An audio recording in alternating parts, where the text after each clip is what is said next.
우리가 사는 세상에는 언제나 혼자 사는 세상이 아니니까 사람들을 만납니다. 아침에도 만나고 점심 때도 만나고 저녁 때도 만나고 심지어는 늦은 시간에도 사람을 만날 때가 꽤 있어요. 근데 이 만남이 정말 아름답고 축복되고 좋은 만남도 되고, 어떨 때는 절대로 그런 사람 만나면 안 되는데 그런 사람 만나기 때문에 불행이 시작되는 어려움을 겪는 사람들도 꽤 있어요. 한번 우리가 지나온 삶을 되돌아보면 요즘 아이들이 유치원에 많이 가는데 유치원부터 시작해서 가면 부모를 떠나서 이제 만남을 시작하죠. 초등학교 들어가도 만나고 헤어지고, 중학교, 고등학교, 대학교, 군대, 남자 같은 경우에요, 여자분들 직장생활, 남자분들 뭐 사회에서 또 은퇴하고도 계속 만남을, 취미생활의 만남, 이 만남 저 만남, 항상 만남이 있어요. 그러나 이 만남을 가만히 들여다보면 좋은 만남이 있는가 하면 이건 절대로 만나면 안 되는 만남이 있는데, 그 만남 때문에 일생의 불행의 그림자가 드리워지는 불행한 만남도 있어요. 저는 이 저와 여러분의 만남이 좋은 만남이 되기를 축복합니다. 교회도 좋은 교회와 만남의 축복, 가정에도 여러분 부부가 이미 만나서 사는 때 정말 좋은 만남의 축복, 이웃의 좋은 만남의 축복, 직장 안에서도 좋은 만남의 축복, 넓혀가며 사는 세상의 만남의 축복의 제공자가 되기를 바랍니다. 그런데 만나지 말아야 될 사람들 만나면 항상 어려움을 겪고 고통을 받고 생각지도 아니하는 사건들이 터져서 고통을 당하게 됩니다. 오늘 이 본문은 다니엘서 말씀인데, 다니엘서의 전통적 성경 해석 방법은 다니엘서가 BC 6세기경, 예수님 오시기 한 600년 전에 기록된 것이라고 보는 데는 거의 모두가 동의합니다. 그런데요, 이제 다니엘이 포로로 끌려간 것이 BC 597년, 바벨론 2차 침공 때 BC 593년에 에스겔이 끌려간 것으로 전통 지지학설이에요. 예루살렘 멸망이 BC 586년, 그래서 한 6세기 BC 6세기경에 기록된 사건으로 보는 것이 전통학설입니다. 뭐 이런 것은 신학교 교수들한테 맡기기로 하고요, 또 신학자들이 주장하는 거고요. 다니엘서 주제가 뭐냐? 다니엘서 주제는 한마디로 요약하면, 얼마 전에 수협에 다니엘서를 강의를 했으니까요, 다니엘서 주제가 뭐냐 하면 지나가는 나라, 영원한 나라. 다니엘서 주제가요. 그러니까 우리 삶 자체가 어쩌면 지금 현실 세상을 사는 것은 지나가는 나라에 해당하는 거 아니겠습니까? 지나가는 나라, 또 영원한 나라, 주님의 영광의 나라를 향하여 가는. 그래서 우리는 두 개의 시민권을 가지고 세상을 사는 거예요. 하나는 대한민국 국적이고 또 하나는 주님의 영원한 나라의 백성인 겁니다. 그러면 오늘 지나가는 나라, 영원한 나라에 좋은 만남만 있는 것인가? 아니란 말이에요.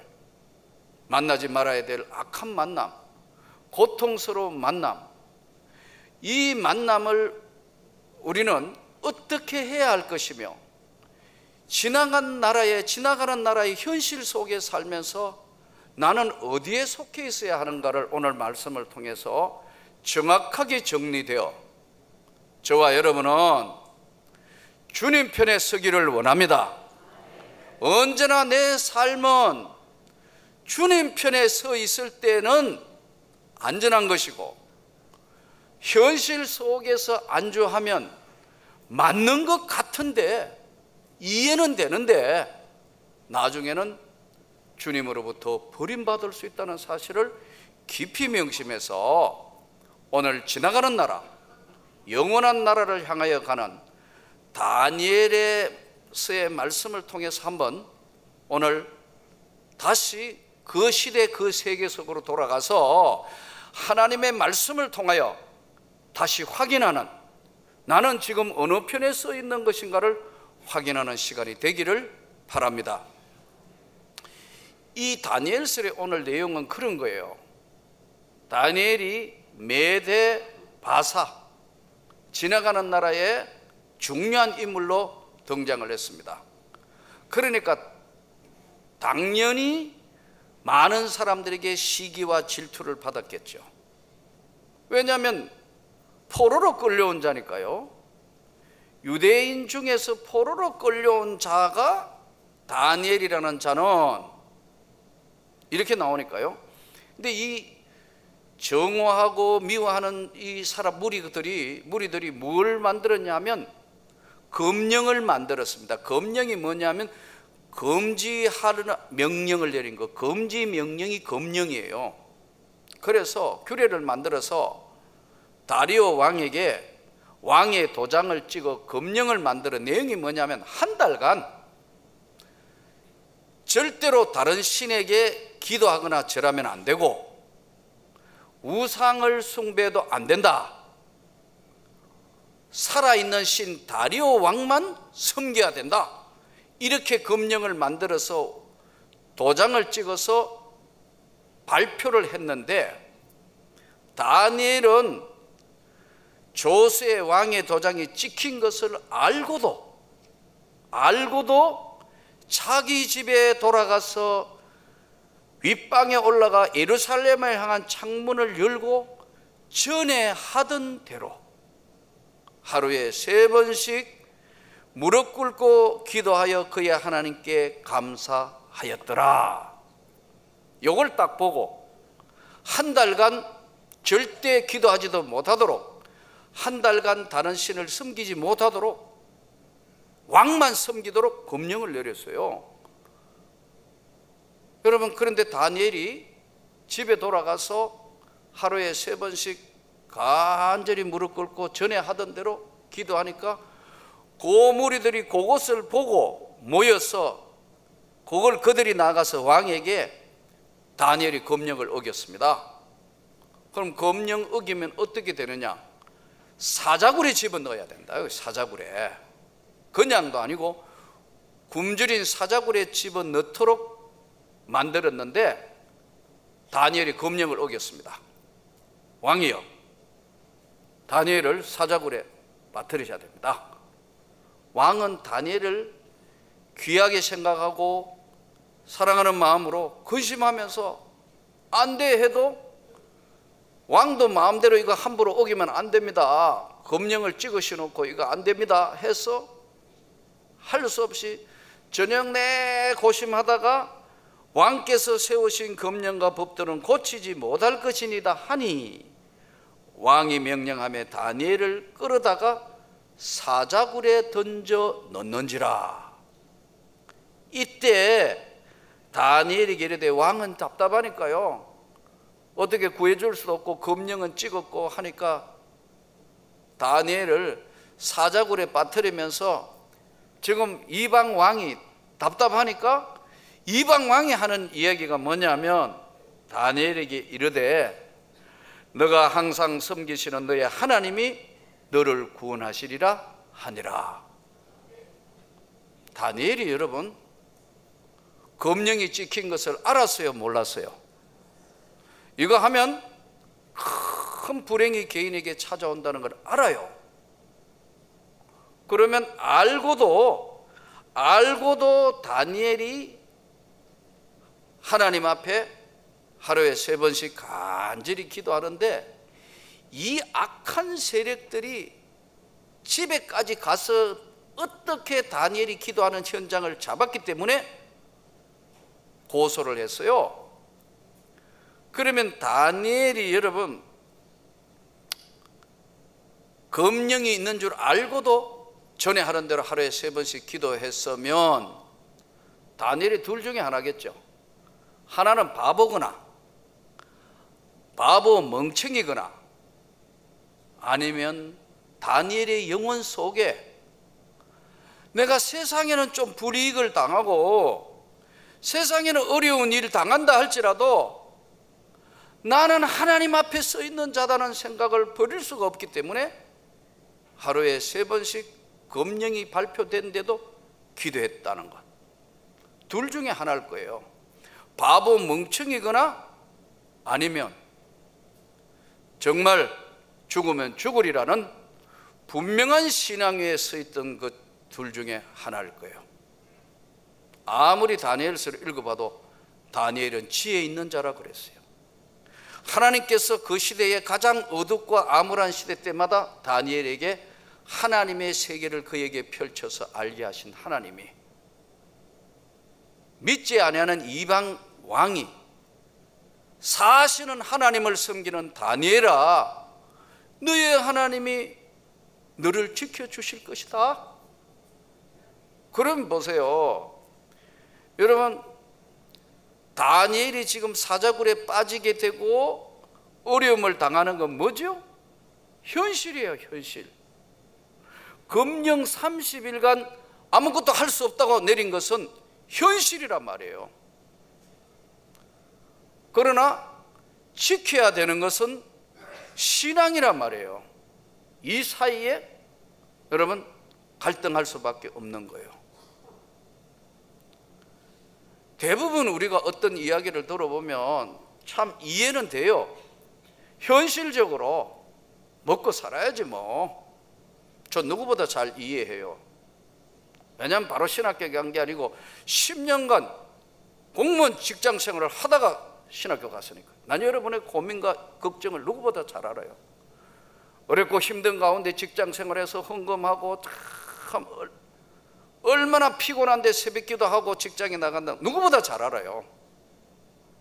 또 얼마나 힘든 가운데 평신도들이 목회자하고 다른 가운데도 참 섬기고 봉사한 줄 알아요. 그러나 여러분, 대부분 중요한 문제 때 현실과 타협한다는 데 문제가 있어요. 안 그래요?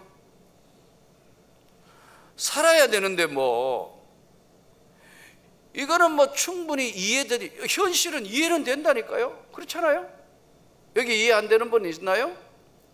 30일간만 기도 안 하면 되는데 30일간만 하나님 안 믿는 것처럼 살면 되는데, 다니엘이 바보가 아니잖아요. 금령 지켰고 알고도 그랬다니까요.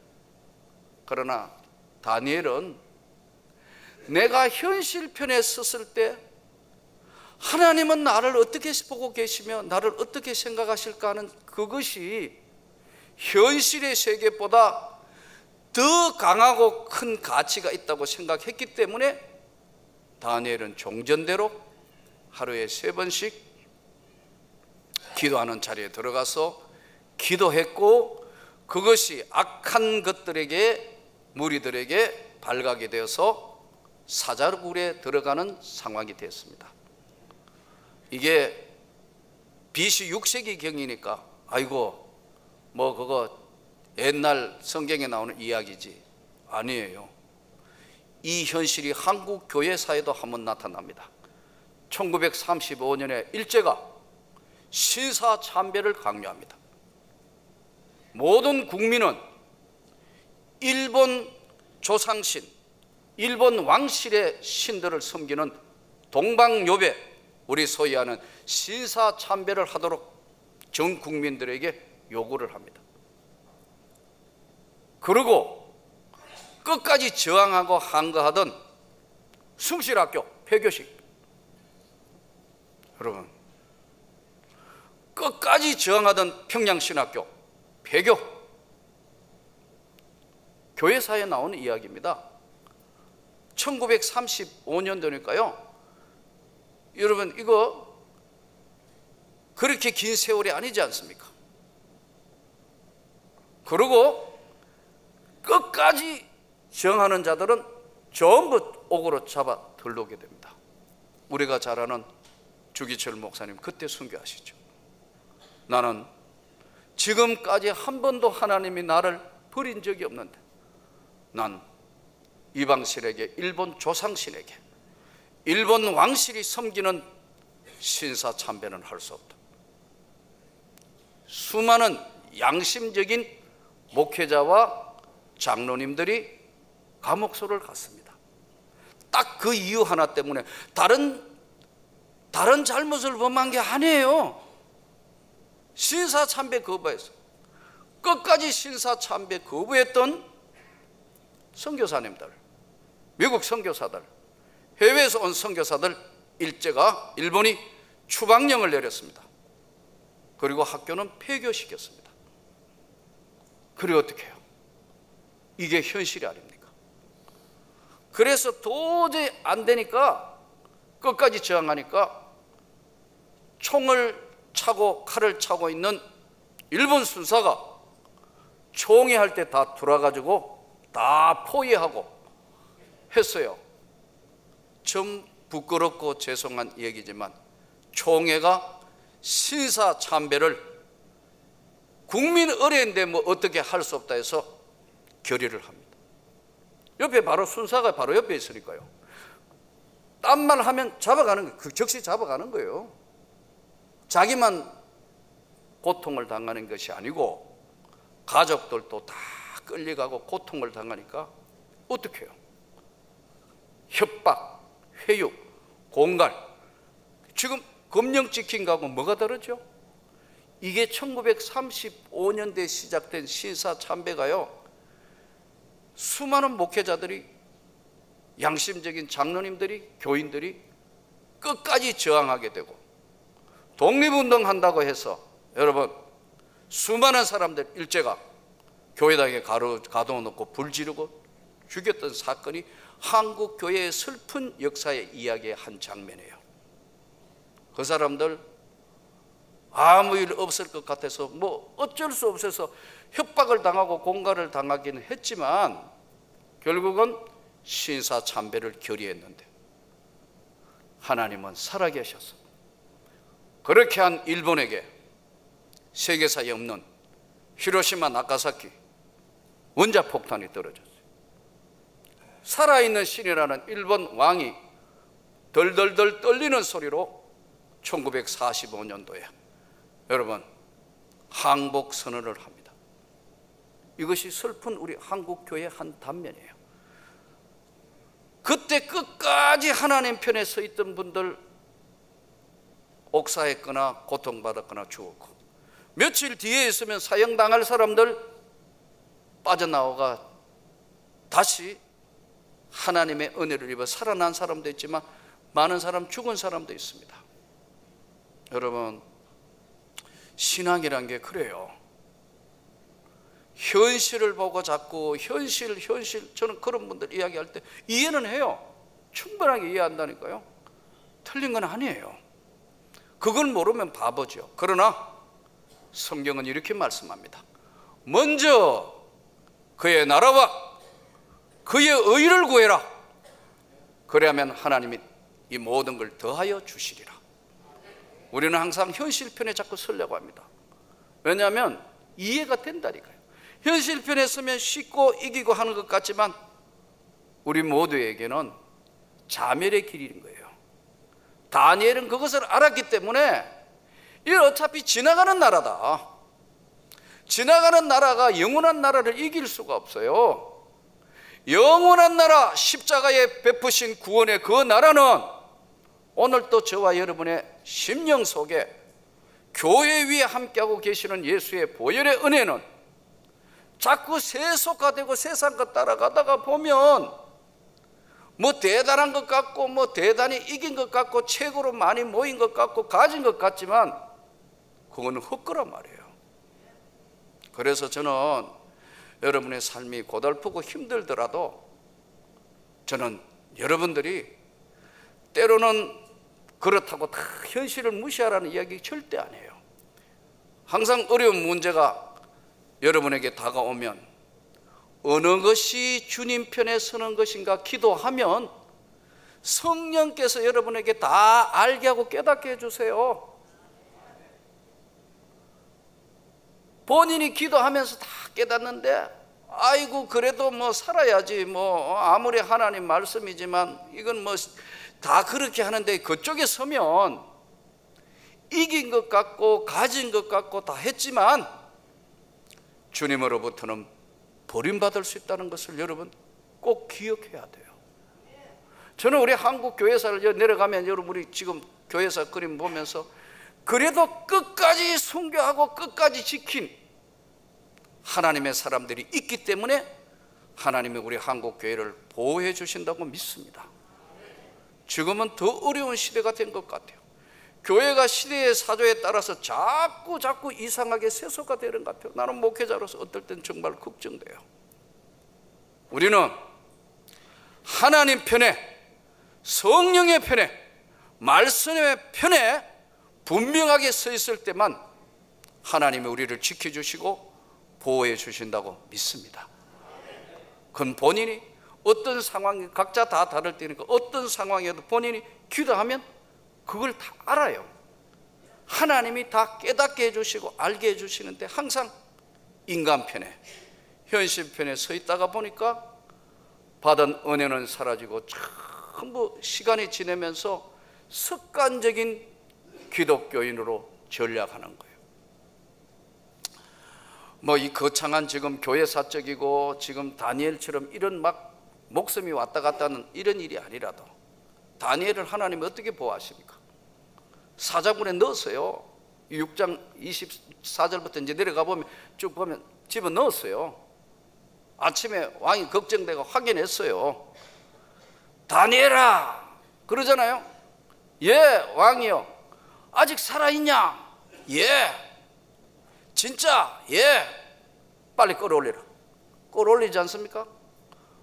어디 다친 데 없나 멀쩡하니까 왕이 화나니까 다니엘을 사자굴에 넣은 그들 가족들까지 몽땅 다시 얘들을 한번 집에 여봐라. 집에 여차.